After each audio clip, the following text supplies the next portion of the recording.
Okay, Chad, so here's what we got going on. We got our 3 jet engines, 1, 2, and 3, obviously. Um, each engine comes with a starter fuel pump and then a main fuel pump once the engine has pre-burners have kicked in. So you can see we have 6 pumps all in pairs. Each engine has an electronics control unit, and down here is a series of relays. Everything works off 14.4 volts essentially. Right now I'm not running it off the truck, I'm just running off the power supply I have in my classroom. And you can see the leads I got going out right to one of the blade connectors for the end of a, for a trailer hookup. And then that actually runs into a distribution box that we put down here. So here's our distribution box. Even though it comes with all the different wires, we're only using the ground and the positive. So we run our ground and our positive to a series of electrical buses where we can do all our power distribution and our relays. The reason we're doing relays is because we 3D printed this control box, and this actually controls everything that we need to do in our hand through an umbilical.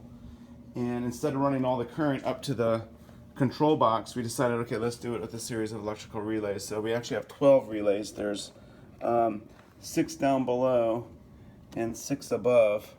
And there's actually 2 additional ones because we actually have a linear actuator that we can actually attach this to the truck and lift the thing up and down and do some crazy directional stuff with the engines. But anyways, the way this works is I got a main control switch here, which these are going to be our throttle controls. I got 3 backups, but these are our 3 main throttle controls for engine 1, 2, and 3.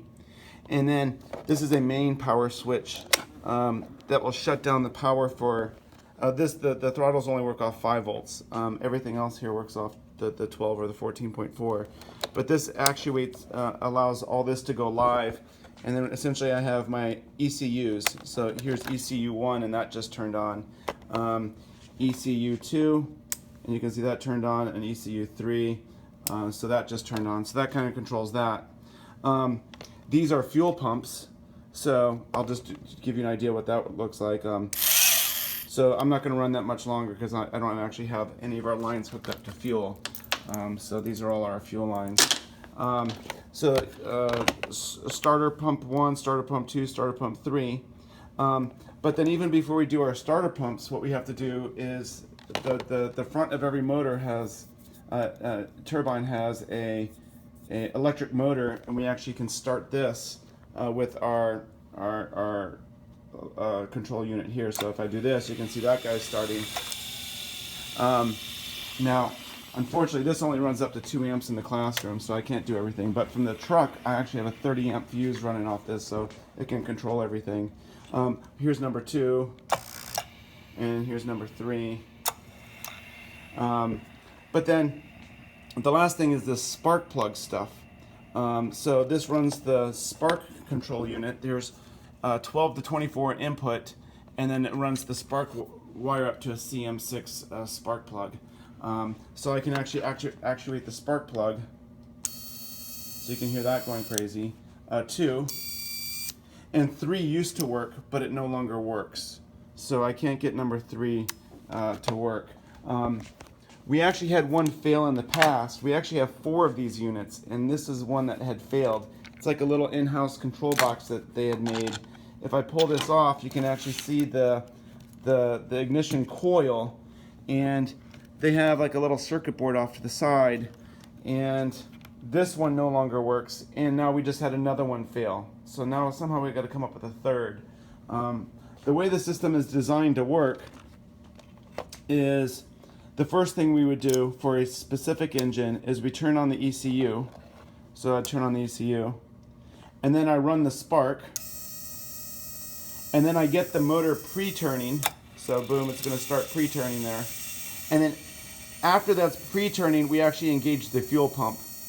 But once the fuel pump engages, or I get a spark, or ignition I should say, is I turn off the spark, and then the electronics control unit uses a pressure sensor So there's one input for pressure right here, and a thermocouple, which is at the back, so that's exhaust temperature, and that goes into this green wire right here.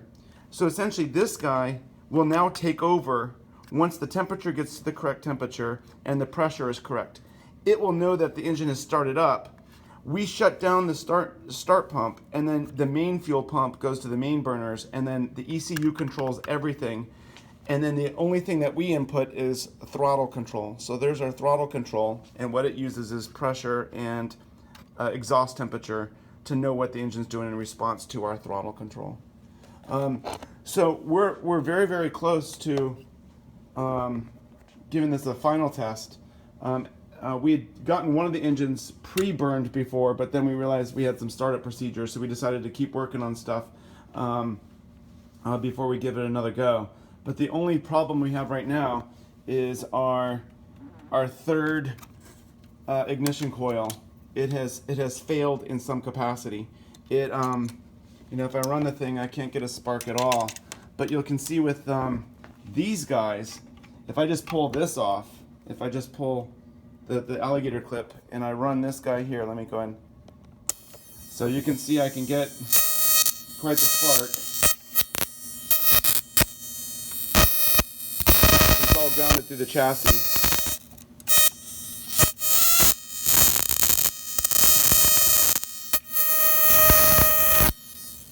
But I shut that down, then obviously I'm safe to kind of reattach.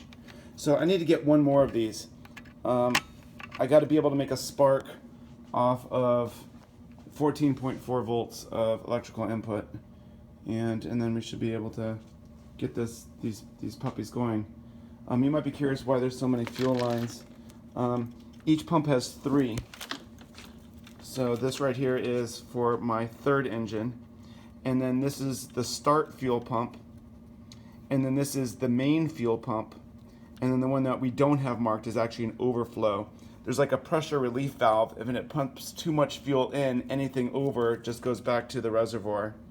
We're just using for filters, you know, the fuel line end things for filters that you can get for your weed eaters, and we just drop that into our fuel tank. So that's what we're faced with right now. Just trying to get this last thing set up, and then we're going to go and give this a shot. We have our lunch trays in here because we had flooded the engine once before, and the fuel just kind of pours out of the thing, so it started dripping onto our electronics, and that's not good. But yeah, you can see it's all kind of crazy with all the relays and everything going on, but we're pretty excited about it. So anyways, we still have the old ones. Those are the ones that you've seen before. They still work without a problem. But when we did these, they came with diagrams and schematics, and we had all the parts for, its electronics control unit. We just had to build the whole frame. But these here, the only thing that we got were the 3 engines, the 6 pumps, the 3 pressure relief valves, and the 3 ECUs. Everything else we got off of Amazon. Just kind of like figuring out how we're going to go about doing all this stuff. And we're pretty close. The total thrust is going to be 285 pounds. The thrust on this guy was 104. So, anyways, there you go. Let me watch this. This is so cool. Boom. Our switch over here is for a linear actuator. This whole thing,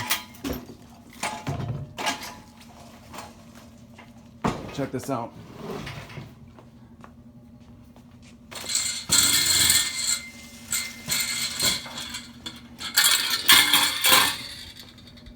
So this H configuration, or capital I, whatever you want to call it, sits on the bed of my truck, and then these attach with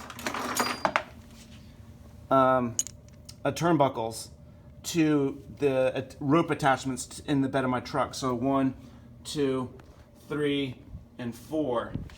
And then this whole engine apparatus down to here and above attaches to the back of this. you can see there's 3 bolts, 1, 2, 3, and 3 over there.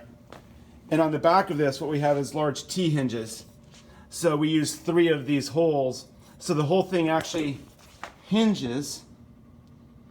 And at the front, we have an attachment right here that goes to this linear actuator, which rises about a foot, foot and a half.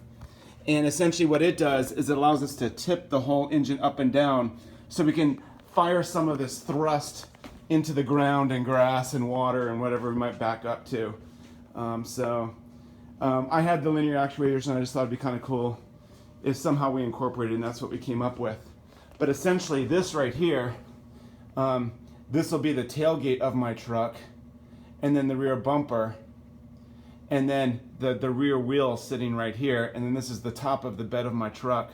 So this whole thing here sits at the back of the truck up above the bed, and then the exhaust cones are essentially flush with the tailgate itself. So this is the side view.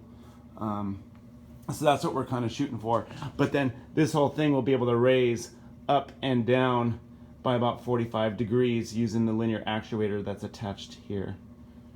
So that's kind of the plan.